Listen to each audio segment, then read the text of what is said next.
کاف ہا یا عین صاد، یہ تمہارے پروردگار کی مہربانی کا بیان ہے جو اس نے اپنے بندے زکریا پر کی تھی جب انہوں نے اپنے پروردگار کو دبی آواز سے پکارا اور کہا کہ اے میرے پروردگار، میری ہڈیاں بڑھاپے کے سبب کمزور ہو گئی ہیں اور سر سفید بالوں کی وجہ سے چمکنے لگا ہے، اور اے میرے پروردگار، میں تجھ سے مانگ کر کبھی محروم نہیں رہا، اور میں اپنے بعد اپنے بھائی بندوں سے ڈرتا ہوں، اور میری بیوی بانجھ ہے، پھر بھی مجھے اپنے پاس سے ایک وارث عطا فرما جو میری اور اولاد یعقوب کی میراث کا مالک ہو، اور اے میرے پروردگار اس کو خوش اخلاق بنائیو۔ فرمایا اے زکریا، ہم تم کو ایک لڑکے کی بشارت دیتے ہیں جس کا نام یحییٰ ہوگا، اس سے پہلے ہم نے اس نام کا کوئی شخص پیدا نہیں کیا۔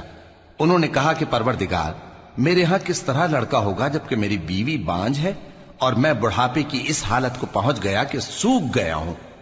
حکم ہوا کہ اسی طرح ہوگا۔